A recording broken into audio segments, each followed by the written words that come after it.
Alrighty, welcome to the 1-year anniversary episode of the Ball Hawks podcast, presented by the Dean Blundell Network. It was kind of weird. We didn't really know that it was our 1-year anniversary of starting this show until I don't know, maybe an hour ago. I messaged Chris, "Hey, when did we start this show?" Hey, it was a year ago to the day. So 1 year of doing this, of just saying, screw it, let's do it, let's roll it. And if there's one thing that embodies our show, it is screw it, let's do it. We're just rolling by the seat of our pants every time. That's the new tagline of the Ball Hawks podcast. Ball Hawks podcast, screw it, let's do it. Our new motto. What a motto. Some people are like, change everything, the future is friendly. Screw it, let's do it. Let's get on the phone with our merch guy, and let's get merch that says that. Screw it, let's do it. This is a podcast, you said? Something. Yes. Something like that. So if you guys are listening on Twitter, just remember you can listen, but you can't comment. If you'd like to comment and join us for our 1-year episode here, head on over to our YouTube page and you can comment and we'll be able to see the comments. Or if you are on Facebook, you can also comment through there, just not through Twitter. But if you're joining through Twitter, welcome. We enjoy having everyone here.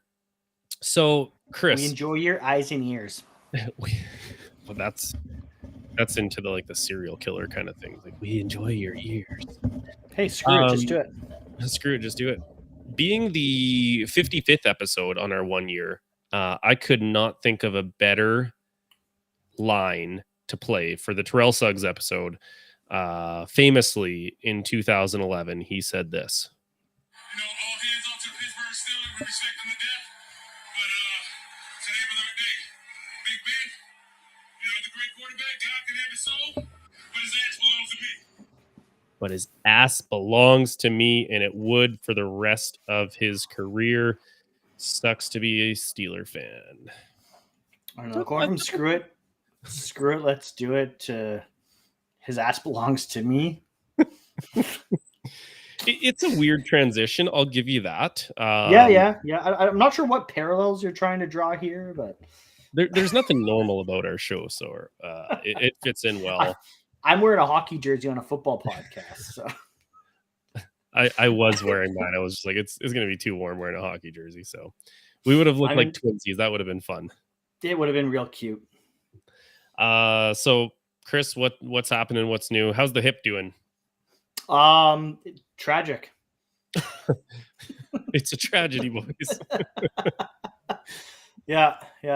Did you evolve from sitting on the donut yet? Come on, the hip is tragic. Like, come on, that's not doing numbers here, people. Like, boom, boom. I can see all the likes. The screen is just flashing like a Christmas tree with all those. Absolutely, that's just me, just hitting things over here. The hip is still attached. So there's that going for me, at least. That's a plus, right? Yeah, that's a positive outlook. I went to physio on Friday for the first time. You got the text. Physio kicked my ass on Friday. I was in some pain. I was actually in so much pain on Friday night after physio. We were driving home from Carter's soccer, and I looked at Nadine and I said to her, I was like, I'm actually tempted to pull into one of these pot shops right now to get something, just like walk in the door and be like, my hip, ouchie. Like I was in that much pain, and like I try not to take Advil because like shit's not good for your liver. Sorry. That's the first one I've apologized for, at least. Neither is your verbal diarrhea, but we allow. Yeah, geez.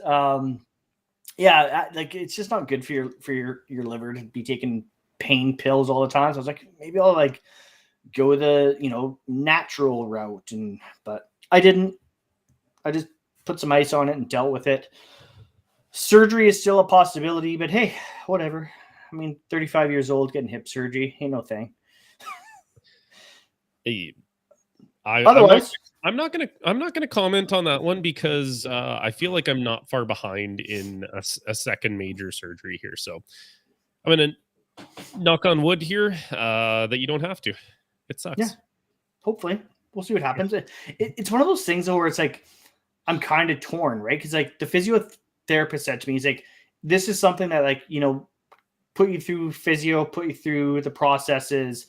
Let's see how it responds. Let's see how your body does. And this is something that you can live with if we can get you back to a point of feeling normal. If we can't get you back to feeling normal, then it is something that, surgery may be a route that we have to take, sort of thing was his wording, right? And I'm kind of like, I don't know, like surgery almost like, sure, it would suck and like the rehab and everything else would suck, but like then it would be repaired properly and there's less possibility of me re-aggravating it. It's kind of my thought process on it as well. So whatever, like I said, it's going to be what it's going to be. I'm going to physio once a week for the next month. So we'll see what happens there and how it all reacts. And I was reminded. Oh, go ahead. Oh, I thought you froze.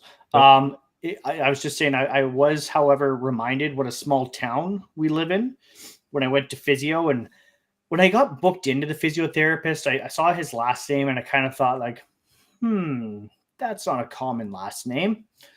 So he went to physio Friday. He comes in the room, he sits down. I go, before we get too far into this thing, I have a question for you. He goes, yeah. And I'm like, is your dad so-and-so? He goes, yeah. I'm like, your dad was my family doctor my entire childhood. Like, super bizarre. Like but the physiotherapist is a few years older than I am, but like just super weird. Like that, I don't know. Kind of guess I don't know if full circle is the right term, but it was funny. So. I'm sitting there and I'm listening. And before I left at the end of the appointment, I was like, so it's probably too early for you to answer this, but when can I play lacrosse? It's like, don't even think about it. And he goes, yes, Chris, it's too early for me to answer that. He said, but you need to be conservative with this. He said, so I can't give you a time date. You need to be conservative. You can't overdo it. And all I'm thinking in my head is, yeah, I'll probably listen to you more than I listen to your dad. So you're telling me there's a chance. Well, you know the story of me cutting the tip of my finger off because you now teach at the school that it happened at. Yeah. So actually, funny story. The teacher that like helped me and escorted me down to like the first aid room, I helped her at work the other day. Anyways, we live in a small town. Yeah. And anyways, 1 week after I did that, I went to the doctor to find out if I could play lacrosse that night. He goes, no, Chris, you have to give it another week. I played lacrosse that night. Which you did. Yeah. How was your weekend? I mean, exciting things. You had a birthday party. You had some not so, I guess, maybe overly savory treats in your household for your wife. Yeah, we my youngest, his birthday was on the 3rd, but we didn't do his party until this Saturday. So he wanted a kind of superhero theme, and there was Spider-Man plates, and my wife made a Spider-Man cake, and she did this kind of like fruit platter thing. If you guys go over to my Twitter, you can check it out there. It was kind of like strawberries on the outside, little tiny marshmallows, the next ring, then raspberries, then blueberries, and then the white star with like Greek honey yogurt in the middle. So you can dip it all in there to be Captain America's shield. So she absolutely killed that. he loved it. Everyone loved it. It was a smashing success. But the salty treats, I saw this one earlier in the week, and essentially you take some Sour Patch Kids, you dunk them in water so that they're you know they lose a little bit of their sugar on them. If I were to do it again, or if you want to prank your significant other, I would mist it with like a spray bottle so it doesn't get too gluey, because when she went in to go pick out the salty treats, she definitely noticed that it was like they almost seemed like, I don't know, damp. Like like they just didn't feel. They looked, I mean, again, go to my Twitter, you can check out what it looked like from the bag. It was she had no clue other than the touch. But I mean, the touch sometimes of candy can be misleading. So yeah, I was having fun on Twitter with this one, saying like she has no idea what's coming to her. I didn't get a very good video because I was too giddy laughing. I think I built the joke up too long that I just like forgot that I was gonna, film it for social media. So essentially she takes one of these Salty Patch Kids, that, oh my goodness, I probably put, I don't know, I think there was maybe like 20 to 30 of the candy. So not very many. I'm a candy, like I'll dust a bag of those things off, no problem. So it didn't look weird that there was only like 20 to 30 left in one of these massive bags. I think I used a half a cup of salt, and I just put the salt in there and I just shook it up. And then I took each individual one out and I rolled it in more salt and patted it down. And I tried one. I put one in my mouth and I couldn't even chew it. That's how salty they were. But she chucked a couple in, and I'm like, I look at her face and she just like gets like the wrinkly look of like, what the hell did I just eat? And I'm like, I'm giggling so hard I can't even hold the camera up, because I'm also holding the bag of treats as well. I didn't plan this part out very well. And she's like, what is wrong with those? And I'm just like, I can't even talk. And I have no idea how she's eating them. And she goes, oh, they're getting saltier as I eat them longer. I'm just like, I can't hold it together until the very end, being like, so how were those? She's like, those were disgusting. But you almost divorce like in my future.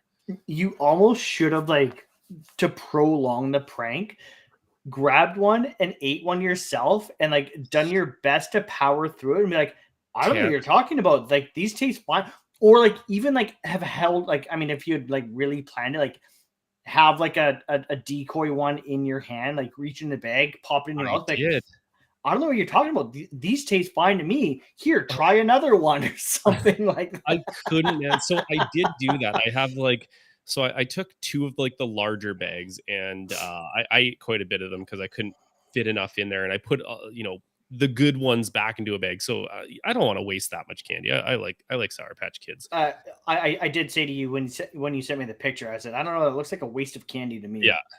I think probably 5 different occasions since, noon yesterday when I first posted it or whatever, till when I finally got her. I had a handful of the good ones. I went upstairs where I hid the good ones, put a handful in my hand, and just walked over to the bag, stuck my hand in the bag so it looked like I was grabbing a handful of them out, and kind of just like left them there as to not like impose them like, oh, have some Sour Patch Kids, because that just seemed like it was too much. So I did do that, but as I'm eating them myself, and she's succumbed to the prank, I couldn't hold it together, and my video quality was just junk. And she was a trooper about it. Like, there's no divorce in my future here, and she kind of powered through it. Where I put one in, and I was like,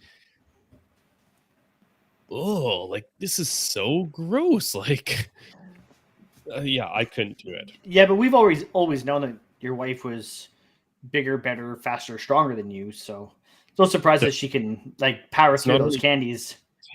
It's not only true, it's actually like documented that she is.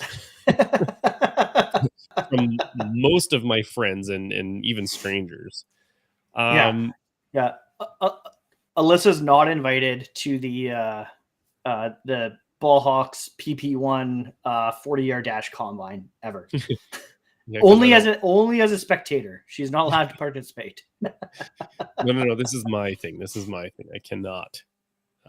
Yeah. Although I guess I'll probably just be a spectator this year too. Yeah. I mean, if my back doesn't get a little better, we might have to bring in a ringer to run on behalf of the Ballhawks. I know just the guy. So do I. I think I know the guy that you're talking about. I do. He was a guest on this show once upon a time. That's right. And if not, you know another guy. I know a few guys that we could bring in. Before we jump into the Around the NFL, I think I was going to save it till the end to like a mailbag thing, but I think it fits really well in here because the question comes from our friend Kate from the Pacific Northwest Showdown podcast. And she says, sports are great and all, but what's your favorite kids style arts and crafts projects to do? So I'm gonna let you have that one. I'm super simple when it comes to something like that. And I don't know if it falls under arts and crafts, but I'm qualifying it tonight anyways. Qualifies for me. I just love to color. No way. That's what you're picking? I love coloring. I'm sending you a picture right now of my response. I don't even like I've bought some of those adult coloring books. I don't want that. I just want something like give me just the basic as basic can be coloring books. I want to just sit and color for a half hour and just peaceful, and yeah, I love coloring.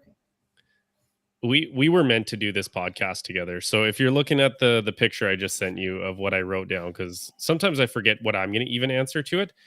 My response is 2 words: simple coloring.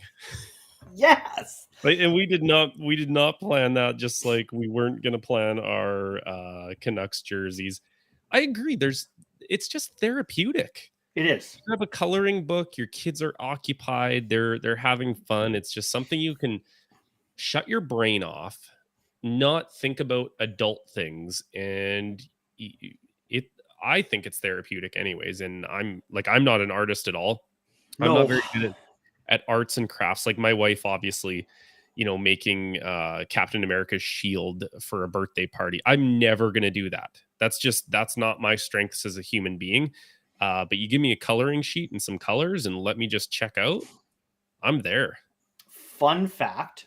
When I was in grade 3, I actually won a coloring contest in my school, and it was like a Subway coloring contest, and I won. You know those? I don't even know if they still do them, but those Subway party subs where it was super big.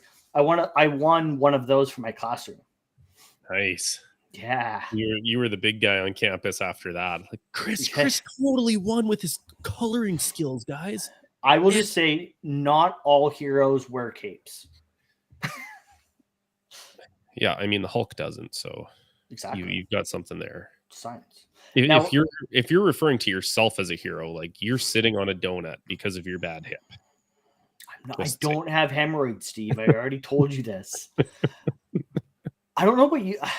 As an adult, my perfectionist tendencies have taken over though when I color, and I'm say if I'm coloring Captain America, I'll look at a picture to make sure that I'm getting the shield exactly the right order of colors that it's supposed to be, and I'm really bad, and I'm passing that on to my daughter, unfortunately, rather than just being I'm just going to color this however I want. I have to color it accurately.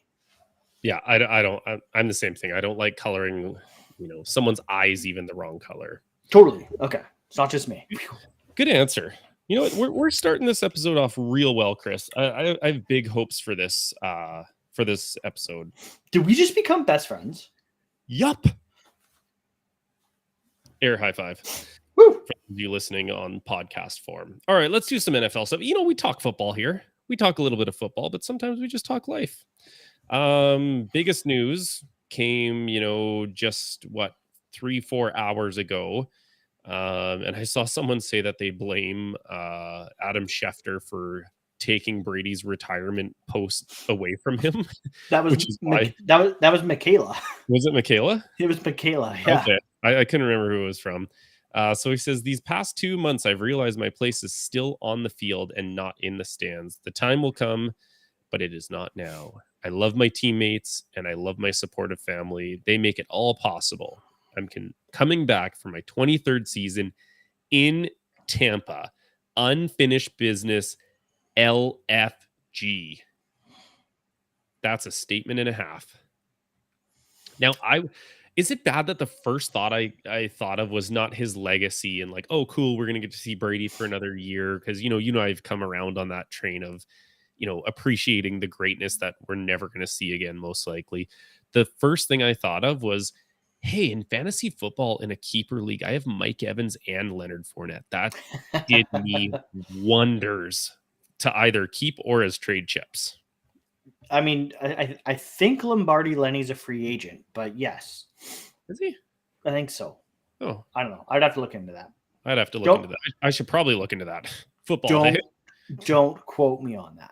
I was at my parents' house for dinner tonight, as is the case for most Sundays.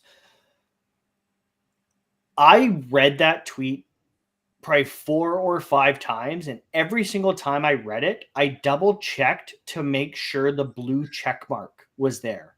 Like, multiple times to be like, is this like, am I actually reading this correctly? Like, am I getting trolled? Like, I checked like the blue check mark. I checked the Twitter handle. I was like, well, it makes sense after Jeffrey Dean Morgan just became best friends with you, right? I mean, me and Denny Duquette go way back. You, Negan, and the Bat. That's so funny because like you and at least one other person tweeted a GIF of him from The Walking Dead. I've actually never watched The Walking Dead. I'm a big Grey's Anatomy guy though. Yeah, I think of it's kind of like 50-50 what I think of first. He was great in Grey's Anatomy as Denny, but he was masterful as Negan. But that's not until season 6, 7. Oh, God, I lose track of the season, but it is. I think it's a top 5 greatest series of all time. So I would highly recommend it. You should watch it. Character development, unbelievable. I checked out after the first season. Oh, that's. I tried because after back when I watched Breaking Bad for the first time, which was back in 2015, 2016, I think is when I watched Breaking. A normal person would have watched it, right? Yeah, when I watched Breaking Bad for the first time, I think it was 2016, I want to say. And after I finished Breaking Bad, I used to watch it after Nadine went back to work, after her first mat leave with Olivia, and Olivia was having a nap. I'm like, I've got 3 hours on my hands now. What am I going to do? So that's when I watched Breaking Bad. Finish that, and I'm like, well, now don't help out around the house or anything. Just I'm gonna binge Netflix while you have a nap. I'm binging Netflix. I am the king of procrastination and naps. And naps. I don't know what you're talking about. I've never napped a day in my life. I've fallen asleep a lot of times, but I've never napped a day in my life. But if Nadine's like, hey, can you do XYZ before I get home? I'm like, okay, that's going to take approximately X amount of time. She gets home about this time. Yeah, okay, I can get that done. Never happens. No, I'm the king of procrastination. What were we talking about? Football. I don't know. Part of me really didn't buy into the fact that he was retiring. There was just a part of me that thought to myself, I don't know if that's how he's going to go out.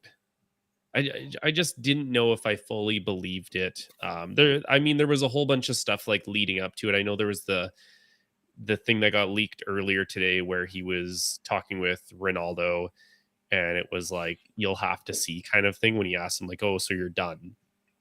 There was just all these hints that, maybe he hadn't quite made his mind up. I think on his podcast as well, he was kind of alluding to, we'll see, instead of, no, I'm actually done. Yeah, there's a lot of speculation running around right now as well. what was Brady trying to use this as like, leverage to try to get out of Tampa and get to somewhere like San Francisco, which he's been long rumored to go to. I'm now seeing rumors there's possibilities that he wants to go to Vegas, which would be quite interesting. Wow. I don't really see, unless Vegas is planning on doing big things in free agency. That doesn't really make sense to me. But yeah, apparently it was trying to get leverage to get it out of Tampa. And when that didn't happen, he's like, okay, guys, just kidding. Unfinished business. Like, I'm coming back. Because apparently it was quite tumultuous between him and Arians at the end there. Well, I mean, Arians is a bit of an idiot. I think he's a very like old school, brash, rah kind of guy. And you don't do that with the best player that has ever played the game. You cater to them. There's very few people I would say you need to cater to and you need to tread carefully. Brady would be one of those guys, just because of he can bring you a Lombardi. It's just as simple as that. Like him coming back, you said puts the Bucs and the Packers in a two kind of horse race here. I think you're an idiot for that. The Rams, the Rams are for sure there, whether you want to say that out loud or not. You're not a Super Bowl, champion with, I'm pretty sure, most of their people back. And not be in the race. I think someone commented on there like, oh, San Fran was close to, but San Fran doesn't really have a quarterback right now, so that's kind of in the air. I would say it's a 3-horse race. I still say it's a 2-horse race. The NFC South and the NFC North are not good at all. The Packers and the Buccaneers are going to cruise to division titles there. I just think they're head and shoulders. Or they're the top of the class. I mean, I know the Rams won this year, but I'm still not putting the Rams were dominant this year. But I'm still not putting Matt Stafford in that echelon of quarterback. But it doesn't have to be Matt Stafford. It's Matt Stafford and co. It's Cooper Kupp who is trying to cement himself as the best wide receiver in the league. It's getting a healthy Cam Akers back for a season. It's Aaron Donald being maybe one of the greatest defenders we've ever seen. Jalen Ramsey, one of the best shutdown corners. Like, it's not just on Stafford. It's that whole team was so deep that you get a guy like Robert Woods go out. Odell steps in that role. Van Jefferson steps up. Oh, Odell gets hurt immediately in the Super Bowl. Oh, who steps up? Cooper Kupp. Like, they're just so deep across the board. I would give you the argument that maybe as a complete roster, probably, getting Brady back, the Bucs and the Packers are maybe a 1A, but the Rams are a 1B for sure. And that's the thing is, like, the Bucs dealt with a lot of injuries last year. If they can go into next season healthier and keep guys healthier for the season, I mean, like I said, I think the Bucs are still the class of the NFC. I mean, Russell Wilson getting traded out of the NFC. The NFC got a lot easier. Really helped. Yeah, right. I mean, that was the second. So my first thought was obviously my own greed in fantasy football. My second one was like, finally, the NFC is getting some competition here. Like, stop throwing everybody over to the AFC because it just makes that margin of error for the Ravens to make it to the playoffs and to make it to the Super Bowl even thinner when, you're stacking talent on top of talent on top of talent on top of talent. Like, there's going to be 11 teams that could be, wild card teams in the AFC. So, I'm hoping more stuff shifts over that way. So, the division or the conferences are balanced a little more. Speaking of Jalen Ramsey, did you see his tweet? No. All capitals. Thank you. Throw that last touchdown on somebody else. Because Tom's last touchdown was on Jalen in the playoffs. Right. And speaking of that last touchdown, that ball that he threw to Mike Evans just went up for auction yesterday. Literally yesterday, March 12th. that ball went up for auction and sold for $518,000. Whoa. Somebody wants their money back. Oh man, imagine being the seller and hearing the news that you sold at the perfect time. Right? Oh, It's or like be, making I mean, a trade in, let's say, fantasy, and like right before guys like, hey, I retire. Like, or like has a season-ending injury. I didn't want to go that route because that's a Yeah. little more morbid. But I know, but that's more predictable. I was thinking it. Yeah, It's more predictable. Yeah. Speaking of trades, let's talk about more NFC talent coming over to the AFC. The Cleveland Browns acquired Pro Bowl receiver Amari Cooper, who I'm pretty sure I heard is still only like 27 or 28 years 28. old. Is he 28? Yeah. Or he'll be turning 28, which seems wild. I think he's already 28 because I looked into when the rumors first started to surface that the Cowboys were going to release him. No, I started looking into it, being like, June. Oh, okay. This be his his age 28 season, but I just feel like he's been in the league forever and he's only just turning 28. So really great move for the Browns. There was talk about them potentially not bringing Jarvis Landry back, so that's an instant plug and play, crisp precision route runner that is going to make Baker Mayfield just a better player. So I'm going to ask Ted's question, then I'll get your opinion on this, and we can kind of talk about both things.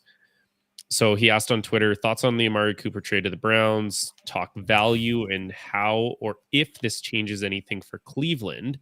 Also, could Jarvis Landry fit in with the Seahawks or Ravens at value contract? At a value contract. I know I'll miss his toughness, hands, and leadership. So I'll give you the first round on that. I mean, does it make Cleveland better? I don't know. Is their quarterback going to be better? I don't know. Is their defense going to be better? I don't know. I mean, we all said it last year that the Cleveland Browns were being crowned as the paper champions before the season even started. Like, oh, they're going to win the AFC North and they're just going to like just be world beaters and they're be so good. And like, I mean, I was victim of that too. And then they came out and just stunk out the joint. They stunk out the dog pound. The biggest thing is it all falls on Baker, and is Stefanski the coach there still?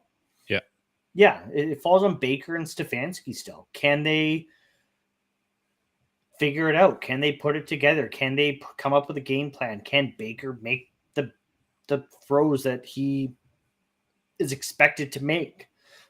I mean, I've even read that apparently Cleveland might be in on the Deshaun sweepstakes. So I don't know.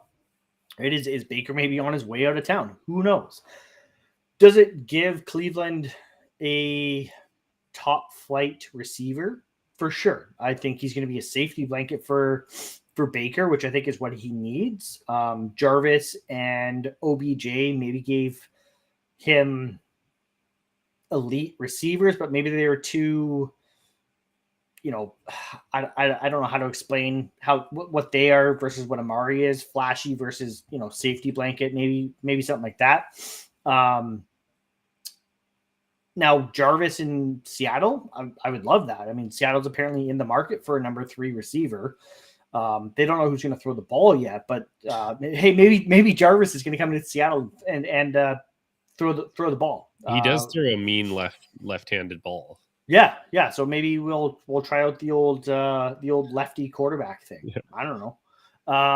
But yeah, so I would on that. I mean, I was kind of thinking about his question a little bit and like how it fit both of our teams. And like when you think about Drew Lock throwing to Jerry Jeudy, to Cortland Sutton, to KJ Hamler, to Tim Patrick, to Noah Fant, like he had weapons. Don't kid yourself. He had weapons. He had a non-crappy offensive line, and he couldn't do it. So would that help your team? Of course it would help your team. would it be wasted money that you could allocate elsewhere? Because I Drew Lock is not the answer. I know that, like, coming out of the draft, I heard rumors that the Seahawks were, very high on him in their evaluation.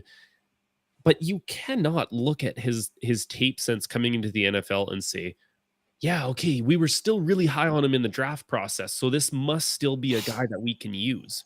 No, look at him with the weapons that they had and tell me that this is going to be like not a franchise guy, but even like a very competent starter. I don't even see that. I see like a very, very below average quarterback in Drew Lock.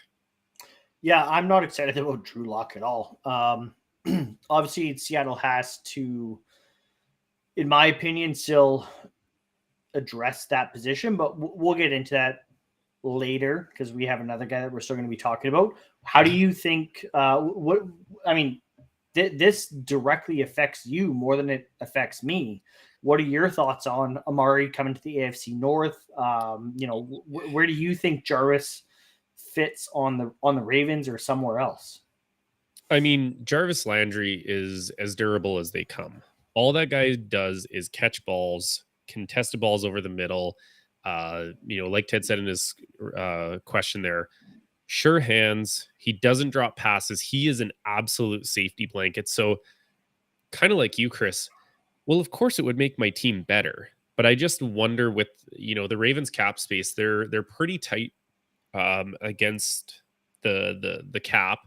Obviously they can free up some money by doing a long-term extension with Lamar Jackson. They made a few moves there to free up some cap space by releasing some people, and they're in talks of possibly trading, or since there's no trade that's coming about, they're going to cut Miles Boykin most likely to save some cap space. They need to protect Lamar. They absolutely need to protect him to let him develop into, the elite quarterback that he is. So would I like that? Of course I would. Of course I would like, Hollywood Brown, Rashad Bateman, and Jarvis Landry with Mark Andrews in the slot. That would be ridiculous. I think it would help a lot. If he's going to take kind of like a team-friendly deal, sure, he's tough. He fits exactly what they, what a Raven, player wants to be. I think on the offensive side of the ball, they're missing that kind of nastiness that Jarvis Landry brings, which I would love for them to get back to. But offensive line has to be kind of the go-to move here. So who knows? I would love it. I wanted the Ravens to go after him when Miami was getting rid of him. Or was he might have been a free agent. I can't remember, but I remember when he was available, I wanted the Ravens to get him because he just catches passes. That's all he does. That's what you want your wide receivers to do. Just catch passes. He finds ways to get open. That is what they get paid to do. That is what they get paid to do, right? What are your thoughts on Amari in Cleveland, though? Amari in Cleveland is going to be an upgrade. It's going to help Baker Mayfield.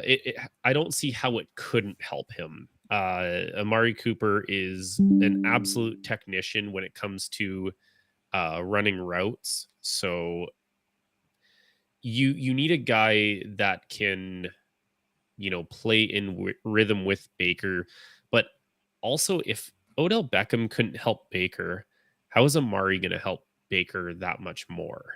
I just have my question marks around like what Baker is as a true elite quarterback. I feel like if Cleveland gets that running game, that two-headed monster back to, running for 200, 250 yards on people, Baker's going to look better, but I don't know where that offense goes. It's just perplexing to me that you let Jarvis Landry go and you pick up this massive inflated contract of Amari Cooper, and then you franchise tag David Njoku. For the life of me, I cannot understand why they are going to pay that guy top 5 tight end money on a 1-year deal. I guess they have cap space, but like, I don't see it. I don't see David Njoku as even like maybe even a top 25, 30 tight end. So you definitely don't franchise tag him, and you Is he don't even- franchise tag him to open up conversation for a longer term deal, because guess what? I think the tag number is like $11 million. I think it's Where are you gonna pay 12.5 him? or 11.5 or something like that. Something like that. Were you going to pay him 11.5 or 12 in the totality of a 3-4 year contract? I probably wouldn't. So I don't know why you're going to pay him that for 1 year. If I'm in Njoku, collect your money. Collect your money, dude. Take it and run. It's the tight end franchise year. Gesicki, Schultz, and Njoku. I mean, is Njoku even the top tight end on his own team? Yeah, I mean, they brought in Austin Hooper for a reason. Yeah. But now apparently he's a candidate to get cut now. Apparently, Njoku is? No, Hooper. Oh, Hooper is. I mean, they just at one point you thought that was going to be a position of strength for them, and it turns out it's not a position of strength at all. So it's the quarterback. It's the quarterback. Steve Smith Sr. told you. Psst, guys, it's not your skill position players. It's your quarterback. Ted's going to have to add another piece of like taped quarterback name plate to that ever revolving Browns jersey. Keep the tally running. Yeah. Here we go again. In related news, I don't know how much we have to talk about this, but it was kind of writing on the wall when Amari Cooper left. The Dallas Cowboys, I want to say maybe a couple hours ago, I don't know how many hours ago, re-signed wide receiver Michael Gallup to a 5-year, $62.5 million deal. So that was the big one that everyone was talking about, was if you're going to let Amari Cooper go, you can't let Michael Gallup go. So now they've got Gallup, they've got CeeDee Lamb. They decided that was the way they were going to go with it. And I think it's smart. I mean, Jerry Jones loved giving those, you get $100 million deal for 5 years, and so do you. And you can't keep doing that. Well, maybe you can, because the Saints keep doing it, and it's like an ever revolving credit card that they just keep cashing in on. But a good signing for them. It keeps another piece there in Dallas to hopefully help Dak Prescott, but probably not. No, because they're still bogged down with that terrible running back contract that they have. So they had to just let a guy like Amari Cooper go because of that stupid contract they gave Zeke. So whoops, potatoes. Whoopsie. And now Lyle Collins is apparently on the trade block and another candidate to get cut, because again, some cap space. Yeah, because they shot themselves in the foot with that terrible Zeke contract, which, hey, I love to see it. Me too, because to be honest, the Ravens need a right tackle. And I would be all over taking Collins, whether that's a trade, whether he gets cut and the Ravens sign him. Like I just said it a couple minutes ago, offensive line needs to be their priority. So if Jerry Jones has to cut a quality starting right tackle, and the Ravens are there to just swoop in and pick it up, I am not going to be the one to complain about that. I love the NFL, though. It's like, we're going to release Amari Cooper. 1 week later, we still haven't cut him. What the hell's going on? Like, I thought they were cutting this guy. Cleveland swoops in. Fifth round pick for Amari Cooper. Sure, let's do it. Like, I just love it, guys. It's better than nothing. Let's do it. We're gonna find Amari Cooper in the 5th round. It's fine, guys. Like, I love the NFL for that stuff. It happens it happened. Remember last year, Rodney Hudson, the center from Las Vegas, and I was like, oh, he's gonna get cut. Like, Seattle better sign him. And then like 25th hour gets traded to Arizona. I was like, mother effer. Like, like, I remember texting you that day being like, I remember texting you. That was like, right after that was shortly after we started the show, and I was like, Yeah. Steve, I'm breaking the rules. I'm going to swear tonight. Fun fact, 1 year later. Still doing it. Okay, so the one that really got me today, and I don't know what it was about today. Maybe it's because the tampering period starts tomorrow, but Kirk Cousins signs a fully guaranteed deal in 2023 for $40 million. Ali Mirov tweeted this out. 2016, 19.9 fully guaranteed. 2017, 23.9, 28, 26 million. 2019, 28 million. 2020, 40 million. 2021, 21 million. 2022, 30 million. He has made $230 million in his career by being one of the most okayest quarterbacks I can ever think of. Like, whoever his agent is, every other player needs to go pick up that guy as their agent because he is getting Kirk Cousins paid, and Kirk Cousins does not deserve to be paid. And we all know it. I mean, not in the manner in which he's getting paid, that's for sure. I mean, Kirk better buy his agent a real nice bonus every year, like multiple times a year, probably. He's got $230 million. That's nothing to him. Like, send that man on vacation like 4 times a year. Buy him and his wife a new car every year. Like, probably buy him a the more house. money Like, the players make, the more money the agents make. So it's Totally. not like the agent is doing bad. But man, No. this dude is just getting 100% guaranteed money. And the rest of the NFL quarterbacks, like, why are they not looking at him thinking to themselves, I got to go that route? Like, I know there's injury risk. I totally understand that. But I think it was our buddy Kyle who had sent me an article about if players would play on the franchise tag for something like 2 or 3 seasons, it would be more guaranteed money than they will get in their entirety of most of their careers. Now, like I said, there is risk of, getting injured and that kind of backfiring on you. But if you're getting a franchise tag, you're probably a marquee player, except for David Njoku, except for, actually quite a few of these guys. But it's almost worth it just to take that amount. I don't know. Like, I don't know about you, but I would be there for the guaranteed money, especially if you are a Kirk Cousins where, he is at the end of his career, kind of. He's on the back nine of it. He's already made enough money. But if you want to just keep paying me this like 100% guaranteed, I'm okay with it, man. Like, you just re-up me every year with this.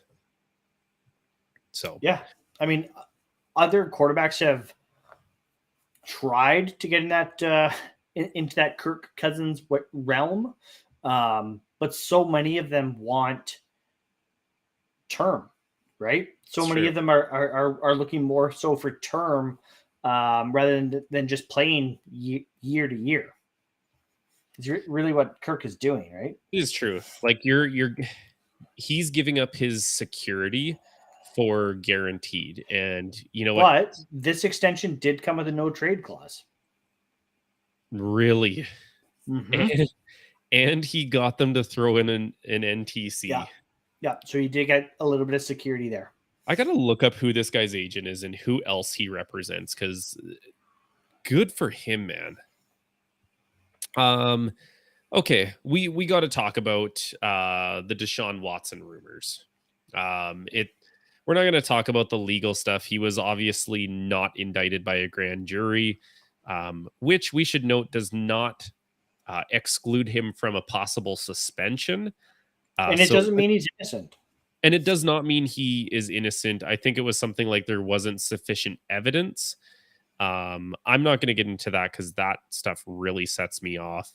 And I don't know the legal system well enough to really talk about it. But anyways, there was a report earlier today that the Saints of all damn teams, the Saints are likely to make an offer along with the front runners who are the Carolina Panthers.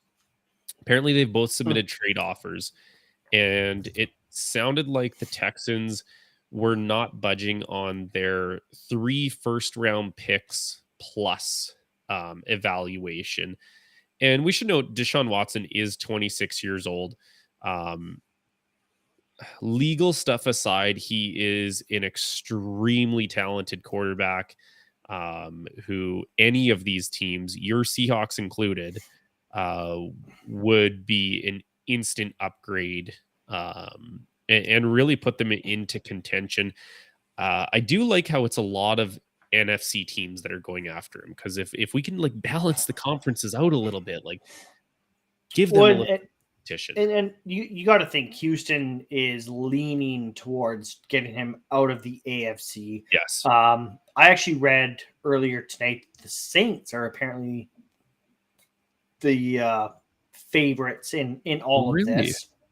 Yeah. I just don't know how they're going to pull this off. Like, because I mean, they'll find a way, right? But Deshaun Watson apparently wants to play with Michael Thomas.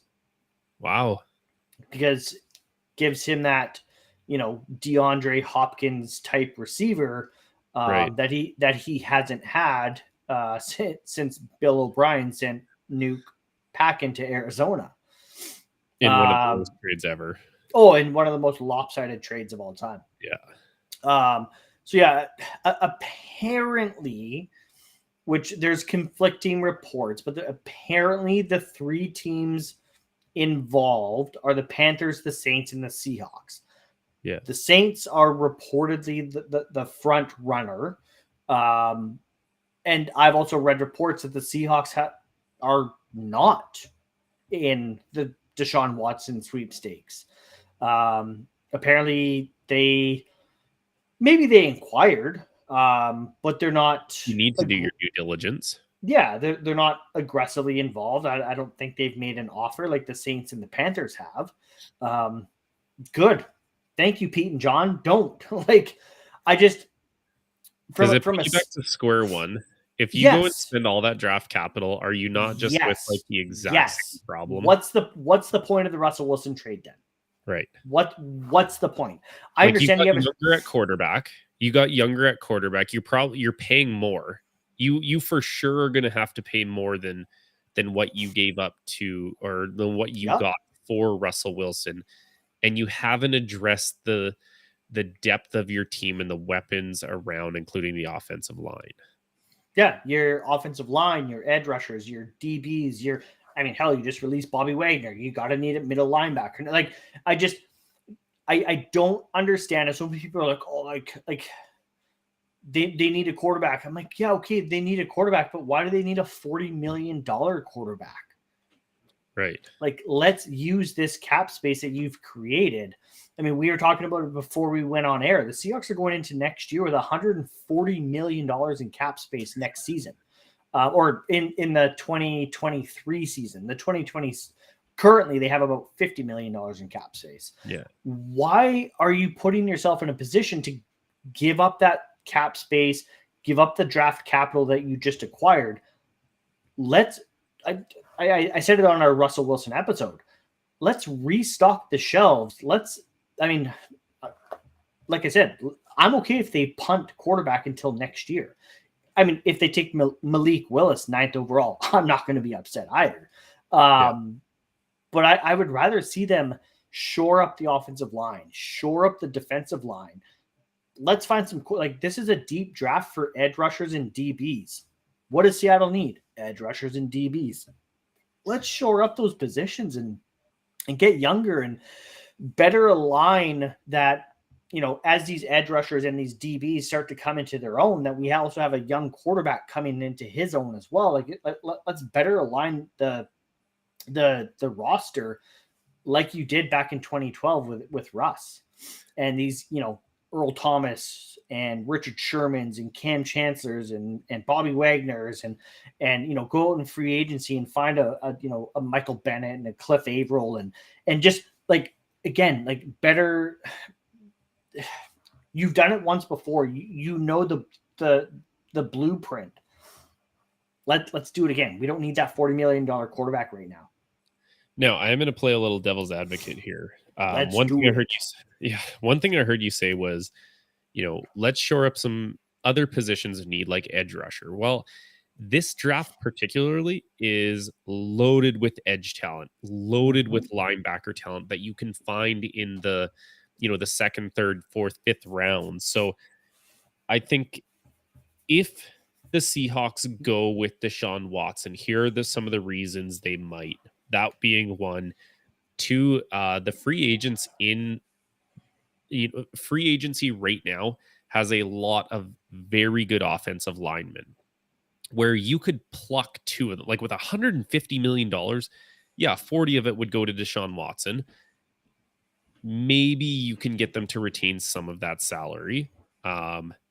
Maybe you put a little bit into the offensive line. Imagine Deshaun Watson with DK Metcalf, with Tyler Lockett, with Noah Fant, with if they're going to re-sign Rashad Penny, and then a couple offensive linemen there. But that's the thing. I don't think they should, but I'm just saying if they did, some of these reasons would make sense in my opinion. But they only have $50 million this year. So it doesn't help them for this year. It doesn't give them the opportunity to just backload a contract. Yeah. You get Deshaun Watson to restructure. You get the Texans to take on some of that cap. If you're picking up free agent players, you get them to backload those contracts.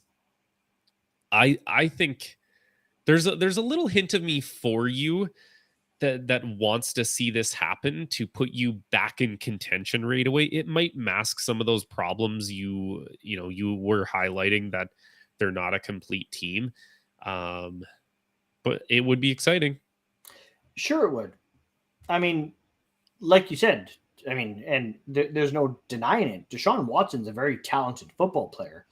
I just, at this time, which, having a 70-year-old head coach, it probably doesn't bode well to be like, we're going to get younger and like restock the shelves and let's get a young quarterback. He's 26 years old. Yeah. Obviously it doesn't, bode well for all those things that I'm, would like to see. But my biggest thing is draft capital. Like, you haven't had a first round pick. You weren't supposed to have one this year due to the Jamal Adams trade. I just, you're putting yourself, it's hard to say you're putting yourself backwards when you see the Rams go F these picks and load up for picks. Yeah, right. And load up for a Super Bowl. But that's the thing, is the Seahawks aren't that close. They're not a Deshaun Watson away from a Super Bowl. Right. They're not that close. And that's probably the biggest reason why I don't want to see them in the sweepstakes, is because they're not that close. They're not. But maybe all of those defensive deficiencies that you were talking about, maybe Deshaun Watson just goes back to his Clemson roots when, and he was defense. Well, no, where he scores 47 points, like him and Lamar Jackson, when Lamar was at Louisville. That's maybe one of the greatest college football games ever, where they were just like, guess what? Defense doesn't exist. We're just going boom, boom, pass for pass, like touchdowns back and forth. Very reminiscent of Chiefs Bills this year, where it was like, hey, guess what? Defense doesn't exist when your quarterback is just lights out. So yeah, you never know. You never. If there's one thing I've learned over this last 10 days, this offseason is going to be just berserk. Like, between Russell getting traded, Bobby getting released, Seattle all of a sudden acquiring all this, draft capital, cap space, Brady's coming back, Aaron Rodgers is coming back. Free agency starts tomorrow in the tampering period. Like, Colin Kaepernick is working out apparently, and and now Seahawks Twitter is a buzz of, well, the Seahawks should bring in Kaepernick for a workout. Nope, I'm good on that too. Like, I've seen enough Colin Kaepernick. I don't need him in Seattle. Nothing to do with his, social. Is it worth bringing him in for a workout just to do your diligence? Like, hey, it's work out. It's going to be such a media circus. Yeah. And there's already going to be like, maybe bring it. Okay. Actually, now that I'm saying that it's going to be such a media circus, actually, maybe it does make sense, because now you go to training camp and you have Colin Kaepernick there, and it hushes the Russell Wilson media circus that's going to happen as well. So maybe actually on that behalf, it does kind of make a little bit of sense to bring him in. Kaepernick tweeted something earlier today about wishing how he's best shape of my life, and I'm ready to come back in the game, and blah blah blah blah blah blah blah. I just wish I had professional route runners to throw the ball to. And then Tyler Lockett pipes up and he goes, bro, hit me up and here, let me pull it up because I screenshot it. Me and my brother will come catch passes from me. Oh God, I've got too many screenshots here. Yeah, let's do it, bro. Me and my brother will come run routes for you. And Cap replies, love to you and your brother. I'll be there tomorrow. I'll DM you to coordinate. So of course that's just going to send, Twitter is going to be a buzz that Kaepernick's throwing passes to Lockett. They're already building chemistry and blah, blah, blah, blah, blah, blah, blah. So, I mean, like I said, I've seen enough Colin Kaepernick. My dad said he's heard rumors Kaepernick might be coming up to Canada. Which, hey, if Colin Kaepernick's on the BC Lions, I'll definitely cheer for Colin Kaepernick in that sense. I don't know, like, how long has he been out of the game? 5 years? I saw someone tweet, I'm paraphrasing here, but they said Colin Kaepernick looked at the QB draft class this year and thought to himself, I could get a job this year for sure. I saw that one as well. But that's like, he's been out of the, let's say 5 years at least that he's been out of the game. Who gets better over 5 years without playing against competition? Terrell Owens. Prove it. Imagine Cap is throwing passes to T.O. and they both go to a team for like a professional tryout together. Like, we're interviewing as a team here. What is this, Step Brothers? Yeah. Did you just fart? What is that? Onions and ketchup? So, sorry, did you say Pam or Pan? Pan. Pam with an M. Yeah. Pam. I just think that'd be hilarious if they like showed up together being like, all right, we interview as a team. They're like, okay, but like if they're doing it, they have to wear tuxedos. 100%. Yeah. Or at least tuxedo t-shirts. Like, you're not going to wear a tuxedo running routes, but tuxedo t-shirt works, right? It shows that like I'm professional, but I'm also here to party. That's right. And they would be there to party. We're just over an hour here, but I want to get your maybe just like a prediction or what you think's going to happen tomorrow. But before we do that, I put this question out on Twitter because I'm like genuinely confused, and I was hoping I tweeted out that I was hoping somebody smarter than me and knows the NFL like rules and stuff like that in the CBA would help me out here. But the legal tampering period starts tomorrow at, what is it, like 1 or something like that. I don't know. Maybe it's like 4 Eastern or something. It's probably one. I was gonna say it's probably 1 o'clock our time. Yeah. Yeah. There's 2 days of legal tampering period, which is a 2-day negotiation period where players can agree in principle to a deal with a particular team, essentially signing with a team. So my question was like, why in the hell do we need the legal tampering period? And I know it's because the new year starts on the Wednesday or whatever, but why don't we just move the new year to the Monday? Like, well, why are we doing this pony show of like, oh, it's reported that Bradley Bozeman is signing a 5-year deal $40 million, whatever it is, right? Like, and then we find out whether that's actually true or do they go back on it? Like, why do we need the legal tampering window? Why don't we just make the new year and when free agency starts on the same damn day? Let's stop this pony show. But anyways, what do you have a prediction for us, Chris? What's your best guess as to what's going to happen? Is it going to be wild or is it going to be kind of a letdown? I've never understood the legal tampering window myself. I just like you said, like, let's just get the show on the road. Like, let's go, bud. Chop. Like, guys agreeing in principle. Okay, well then, like, just sign. I mean, very few. I think it has happened, but very few and far between are players or teams reneging on a deal and be like, just kidding, like, psych, like Tom Brady did with his retirement, or Josh McDaniels when he was gonna leave the Patriots. Right. Like, you know what? The grass actually doesn't seem that green now that I've agreed to be your head coach. So yeah, suck it. I'm going back to Darth Sidious over here. Yeah. So I don't know. I personally don't like the legal tampering when maybe it's just like the NFL being like, we know this happens anyway. So let's just say that we're allowing it to happen. But yeah. Anyways, maybe that's my best guess. What happens tomorrow? You did this.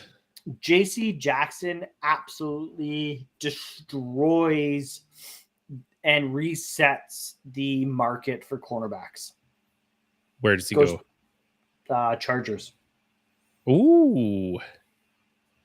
The Chargers are a fun team to think about, man.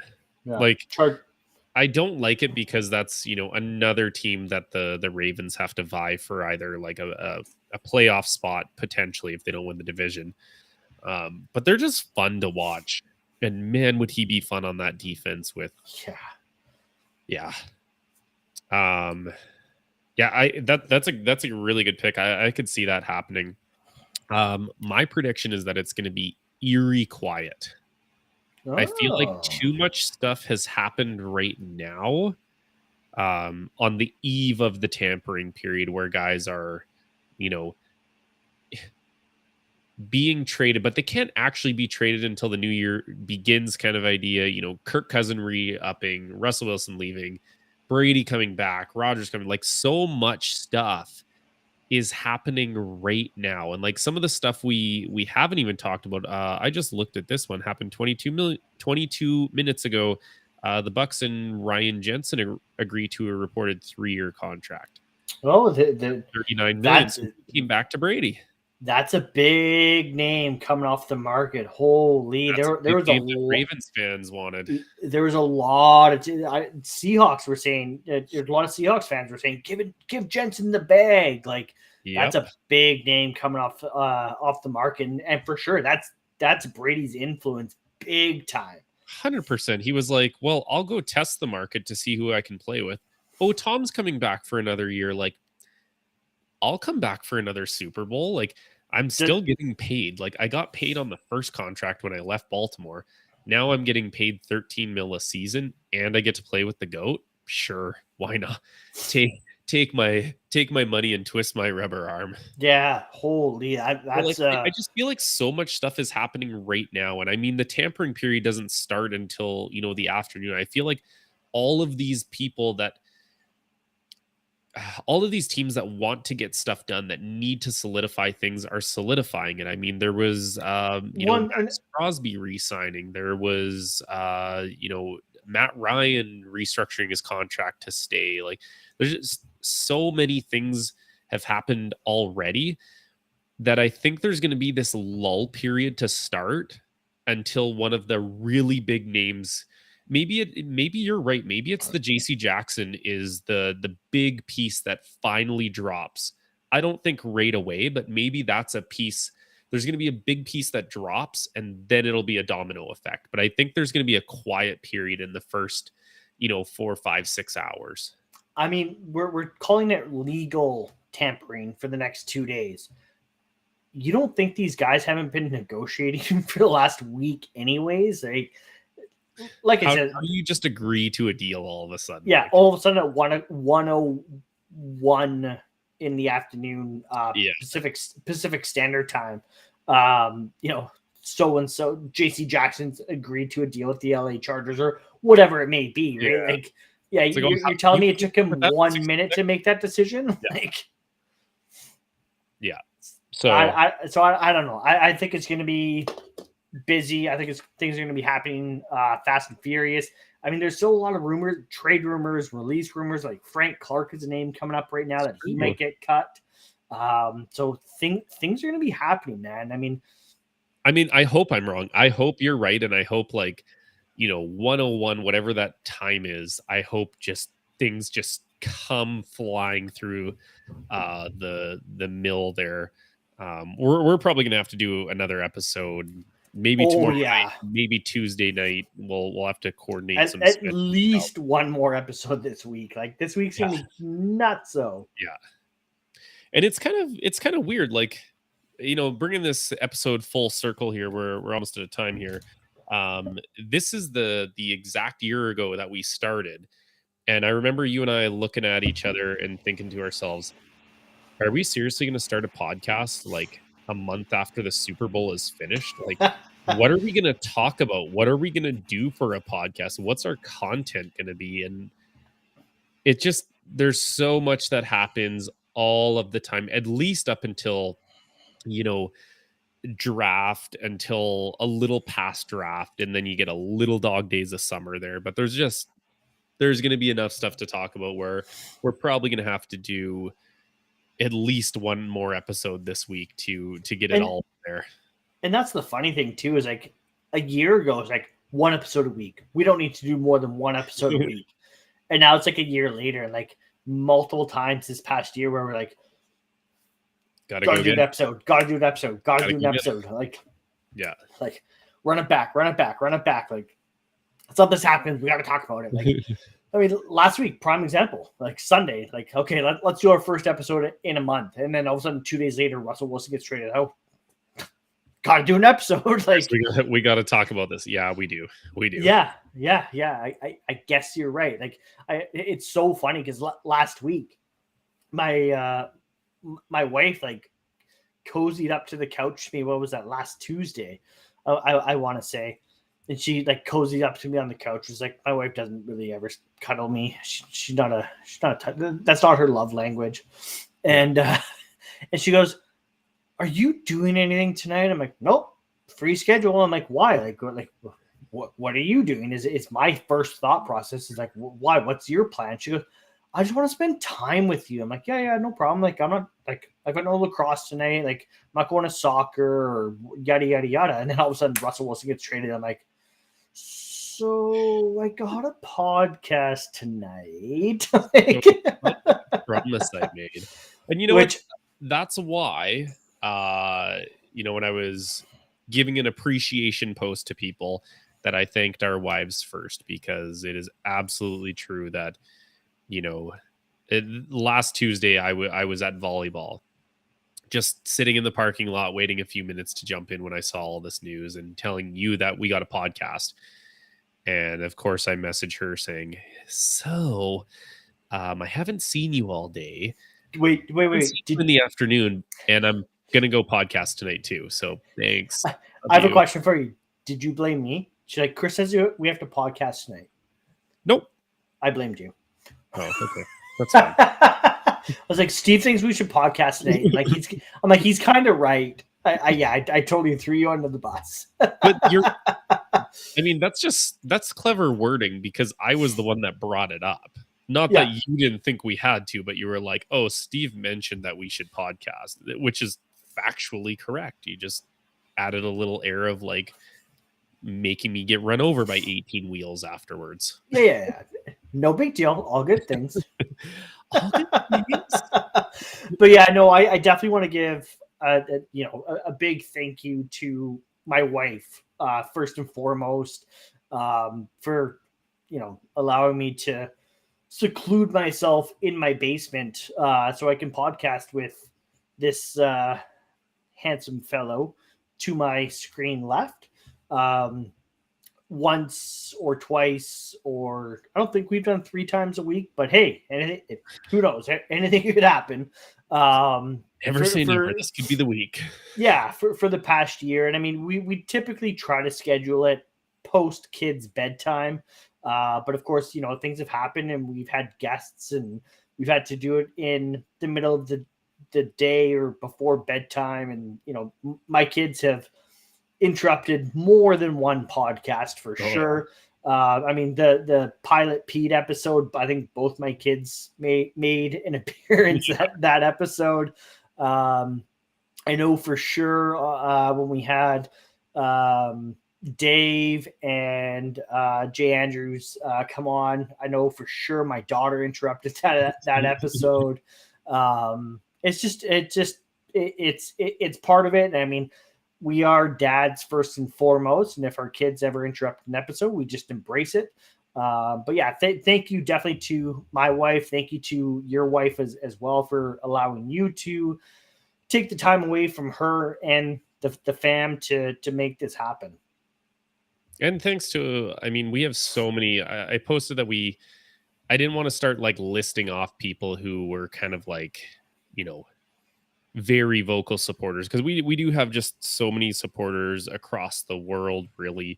And thank you to all of our guests. I don't know how many guests we've had on in a year, but I definitely know that when we first started, the idea of getting any guest on, even our friends, was kind of like a weird thing, being like, well, why would they want to come on our podcast? Like, we're just a couple of weird dudes over here that like to make bad food takes, horrible movie watches, and, you know, talk football. So a huge thanks to all our guests. We've had so many good guests. I've appreciated all of the conversations we've had with all of our guests, and some of them were guests who I never thought I would get the chance to have a football conversation, or just even like life conversations when we do the third downs with those guests. So looking forward to another year, or however long it lasts for those conversations. It's been a lot of fun. Yeah, I mean, Christ, having like Sarah Ellison from you know, former Baltimore Ravens employee, having a conversation with her, like, I know that's something that you were super, super psyched to have on. I was just like, yeah, like, this is awesome. Like, I'm happy to support Steve. And then we had her on. I'm like, this is awesome. Like, this is super cool. And hearing these stories and seeing her Super Bowl ring and all those things. And then like having, you know, Pilot Pete from, you know, the Bachelor, like, whoever thought that something like that would have happened. Yeah. And, you know, Ted. I watched those seasons. Never, like, imagine watching that season and thinking to yourself, hey, in 4 or 5 years, I'm going to have a football conversation with that guy about a team I don't even follow. Yeah, I'm going to have that.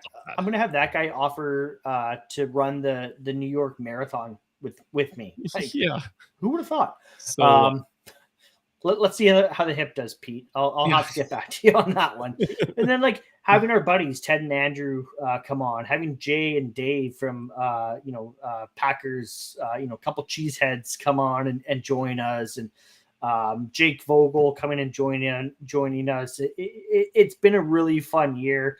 You know, I don't think we could have imagined a better year. I don't think we could have pictured this. Yeah. Like, I mean, and sorry, I'm excluding Michaela. Gave her a lot of love on Twitter, but I would be remiss not to include her in the shout out tonight as well. Having Michaela come on, and like, she's absolutely killing it with her own podcast now, the PNW Showdown. Yeah, PNW Showdown. Sorry, Michaela. I don't have my phone in front. I don't have my phone in front of me. Like, but yeah, like, she's absolutely killing it on her own podcast now. And like, you know, her first time ever doing a podcast was on our show, which is super cool. And like, you know, she's someone that like next time I'm down in Seattle, like, I'm definitely gonna go for a beer with Michaela and Kate. And just, yeah, like Steve said, thank you to everyone for supporting us. Thank you for interacting with us on Twitter. We wouldn't be where we are today without all of you guys and without all of your support. So, agreed. I would say, do you have any last words? But I feel like I mean, I guess we should mention we are on Twitter because we didn't at the open of the show. So be sure to give me a follow at PhillipsChris12 if you guys want to talk any Seahawks football or just football in general, or talk about coloring because I like to color. Make sure to check out Steve at SSFisher87 for all your Ravens flock news. He's quite active with the Ravens community. I mean, again, if you want to talk football or just about coloring, Steve's your guy.